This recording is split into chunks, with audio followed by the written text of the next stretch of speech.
नमस्कार किसान भाइयों, सीजी किसान चैनल में आप सभी का स्वागत है। और आज हम बात करेंगे कि धान की फसल में हम कौन कौन से खाद का इस्तेमाल कर सकते हैं। साथ ही हम इसके सही डोज के बारे में बात करेंगे। प्रति एकड़ हम कितने किलोग्राम खाद का इस्तेमाल कर सकते हैं और कौन कौन से खाद को कितने कितने दिन में इस्तेमाल करना चाहिए और खाद डालने का सही तरीका क्या है, इन सभी विषयों पर हम बारीकी से चर्चा करेंगे। तो यदि किसान भाइयों हमारे चैनल सीजी किसान पर आप नए हैं तो हमारे चैनल सीजी किसान को आप सब्सक्राइब कर लीजिए और बेल आइकन को दबा लीजिए ताकि आपको कृषि से संबंधित, दवाई से संबंधित लगभग सभी प्रकार की जानकारी पहले और समय समय पर मिलती रहे। और वीडियो अच्छी लगे तो हमारे वीडियो को एक लाइक एक शेयर जरूर करें और वीडियो को अंत तक देखें ताकि आपको खाद के बारे में जानकारी पूरी तरीके से मिल सके। तो अब बात करते हैं कि हम पहला खाद डालने से पहले क्या गलती करते हैं जिससे हमारी धान की फसल में अच्छा रिजल्ट देखने को नहीं मिलता है। हम पहला खाद का इस्तेमाल हम तुरंत ही कर देते हैं जिससे हमारी धान की फसल में वो उपजाऊपन नहीं बैठा रहता है और धान सक्षम नहीं रहता है कि खाद ले सके, क्योंकि उनके जड़ का फुटाव और जड़ का विकास नहीं हुआ रहता है। तो खाद डालने से पहले हम किसान भाइयों की सबसे पहली गलती, किसान भाइयों को रोपाई लगाते ही खाद का इस्तेमाल कर देते हैं। अब हमें खाद का इस्तेमाल क्यों नहीं करना चाहिए, तुरंत क्यों नहीं करना चाहिए, क्योंकि इसे रोपाई वाले जो धान की फसल होती है उसे तुरंत लगने पौधे के खाद लेने के लिए तैयार नहीं रहता है। पौधों को जड़े का विकास नहीं होता है जिसके कारण वह खाद लेने में सक्षम नहीं रहता है। हमें खाद कम से कम 1 हफ्ते के बाद या फिर 10 दिनों के बाद यूरिया का इस्तेमाल, क्योंकि सबसे ज़्यादा हमारी धान की फसल को नाइट्रोजन की आवश्यकता रहती है जो कि यूरिया खाद इसको पूरा कर देता है। तो अब बात करते हैं कि यूरिया का हम इस्तेमाल कौन कौन से समय में कर सकते हैं और कितने कितने दिनों में कर सकते हैं। तो धान की फसल में हम पहली खाद लगभग 8 से 10 दिनों के भीतर इस्तेमाल कर सकते हैं। इस समय धान का जो जड़ रहता है अच्छे तरीके से मिट्टी में, खेत में हमारी बैठ जाता है और जड़ों का लगभग विकास हो जा रहता है, जिससे पौधों जड़ों के द्वारा आसानी से खाद को अवशोषित कर लेते हैं। धान की फसल तेजी से ग्रोथ समय कल्ले बढ़ाने का भी रहता है, क्योंकि धान के कल्ले जितने ज़्यादा धान के कल्ले रहेंगे उतनी ही ज़्यादा हमारे पैदावारी में बढ़ोतरी देखने को मिलेगा, इसीलिए कल्ले का बढ़ाना आवश्यक हो जाता है। तो अब बात करते हैं कि हम प्रति एकड़ डोज के हिसाब से कितने किलोग्राम यूरिया का हम इस्तेमाल कर सकते हैं।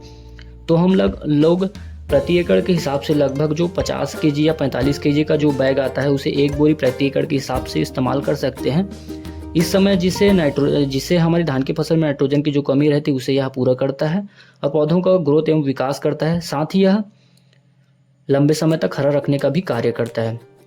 अब सवाल यह आता है कि हम एक बैग मतलब 45 केजी का जो बैग आता है यूरिया का हम किसके साथ छिड़काव कर सकते हैं। तो इसके साथ आप पोटास का भी इस्तेमाल कर सकते हैं, क्योंकि आजकल पोटास किसान भाइयों द्वारा बहुत कम उपयोग में लाया जा रहा है, क्योंकि किसान भाइयों का यह लगता है कि इसका छिड़काव करने का कोई फ़ायदा नहीं होता है, जिससे हमारे खेत में इसका रिजल्ट कोई अंतर नहीं देखने को मिलता है।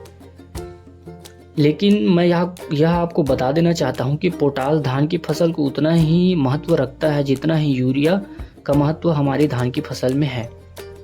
तो आपको 1 एकड़ में लगभग 25 से 30 केजी के हिसाब से आप पोटास का उपयोग कर सकते हैं। अब बात करते हैं पोटास क्या क्या फ़ायदा देता है।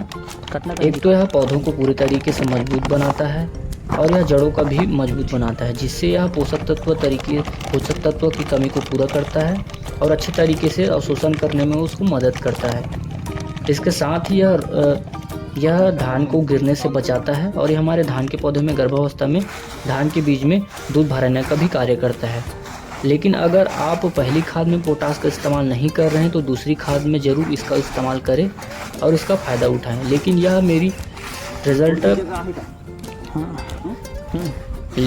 यह मेरी रिक्वेस्ट रहेगी कि आप कोशिश करें कि आप पहले खाद में ही पोटास का इस्तेमाल करें।